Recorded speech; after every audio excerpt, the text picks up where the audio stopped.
Every day, we hear stories about people chasing success, working tirelessly to build something they can call their own. But what happens when that chase comes at a cost? What if the thing you worked so hard for starts breaking the very people who keep it alive? Let me tell you a story, one I'll never forget. It's about pain, fear, suspicion, and ultimately, redemption. Before I dive in, I want to ask you something. Have you ever felt like life was moving too fast, leaving you behind? Or maybe you've seen someone struggling but didn't know how to help. If this hits home, drop a comment below telling me where you're watching from. And if you believe kindness should always come first, hit that like button because this story is all about humanity. Let's dive in. It was a cold morning in Silver Pine, a small town tucked away between rolling hills and dense forests. The air carried a sharp chill, and the streets were quiet except for the occasional hum of footsteps or the distant bark of a dog. Nolan Hayes, a man in his early 40s with tired eyes and a worn-out smile, stood outside his store, Harvest Hub. He had built it from scratch 10 years ago, pouring every ounce of energy into making it the go-to place for fresh produce and groceries.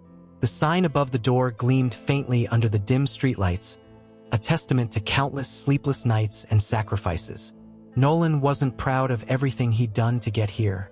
He knew the hours his employees worked were long, too long, but he told himself it was necessary. Success demanded effort, right? That thought kept him going, even when guilt gnawed at the edges of his mind. Still, he rarely stepped foot inside the store anymore. His days were spent locked in his office upstairs, staring at spreadsheets and answering emails. The face-to-face interactions? Those were left to others. That changed one fateful evening. Nolan decided to visit the store unannounced. He hadn't done that in months, not since things had started running smoothly on autopilot. As he pushed open the glass door, the familiar scent of fresh fruits and vegetables greeted him. But something else caught his attention. A hushed tension hung in the air, like an invisible weight pressing down on everyone.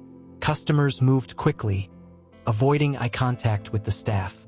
And then he saw her, Evelyn Marks, a young woman in her late 20s who had been working there for over 3 years. Evelyn was leaning against the counter, pale and trembling. Her usually neat ponytail was messy, strands of hair sticking to her damp forehead. She looked up briefly, her eyes hollow and exhausted. "Just a minute," she whispered hoarsely to a customer before collapsing onto the floor. Time froze. For a moment, Nolan couldn't move. His heart pounded in his chest as panic surged through him. He rushed forward, kneeling beside her. "Evelyn, are you okay?" His voice cracked, betraying the fear gripping him. The other workers scrambled around, unsure of what to do. One of them called for an ambulance while another fetched a bottle of water. Nolan stayed by Evelyn's side, holding her hand tightly. Her skin was icy, and her breathing shallow. Guilt washed over him like a tidal wave. How could he not have noticed how much stress his team was under? Had he really become so disconnected? When the paramedics arrived, they assured him Evelyn would be fine. She just needed rest, a lot of it. They mentioned overwork and exhaustion, words that cut deeper than any blade. Nolan watched silently as they loaded her into the ambulance, his mind racing with questions. Was this his fault? Could he have prevented it? Back at the store, Nolan gathered the remaining staff for a meeting. He wanted answers. "Why didn't anyone tell me things were getting out of hand?" he asked, his tone softer than usual. No one spoke at first. Finally, a young man named Owen cleared his throat. "We tried, Mr. Hayes. We sent emails, talked to managers, but nothing changed." Nolan flinched. Emails? Managers? Why hadn't those messages reached him?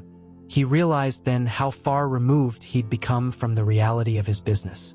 All those hours spent behind closed doors, obsessing over numbers. He hadn't seen the human cost of his ambition.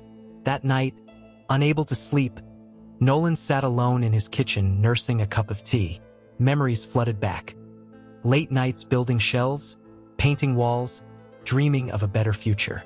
Back then, he'd promised himself he'd create a workplace where people felt valued, not drained. Somewhere along the way, he'd lost sight of that promise. Tears welled up in his eyes as he whispered to himself, "What have I done?" The next morning, Nolan made a decision. He walked into the store early, surprising the few employees already there. "Listen up," he began, his voice steady despite the lump in his throat. "I'm sorry. I failed you, all of you. From now on, things are going to change. Better schedules, fair pay, breaks whenever you need them. This isn't just my store. It's ours. Together, we'll make it work." His words hung in the air, met with cautious hope. Owen nodded slowly, giving him a tentative smile. Others exchanged glances, some skeptical, others relieved. Change wouldn't happen overnight, but Nolan was determined to follow through. Over the next few weeks, Nolan rolled up his sleeves and worked alongside his team. He learned their names, listened to their concerns, and shared meals during breaks. Slowly but surely, the atmosphere shifted. Laughter returned to the aisles, and customers noticed the difference too. Sales improved, not because of flashy promotions but because of genuine care. One afternoon, Evelyn came back to work. She looked healthier, her cheeks flushed with color. When she saw Nolan stocking shelves, she approached him hesitantly. "Thank you," she said softly, "for everything." Nolan shook his head. "No, thank you. You reminded me why I started this place in the first place." As the months passed, Harvest Hub flourished, not just financially but emotionally. Nolan discovered joy in connecting with people again, in seeing smiles instead of strained faces. He often reflected on how close he'd come to losing everything, not just his business but his integrity. Life taught him a valuable lesson. True success isn't measured by profits or accolades. It's measured by the impact you have on others' lives. By choosing kindness over greed, empathy over indifference, Nolan found a purpose greater than any spreadsheet could offer. So, I leave you with this question. In your pursuit of dreams, are you staying true to yourself? Remember, no amount of money can replace the value of compassion. If the story resonated with you, let me know in the comments. And don't forget to hit that like button. It means the world to creators like me. Until next time, take care, and may your journey be filled with love and understanding.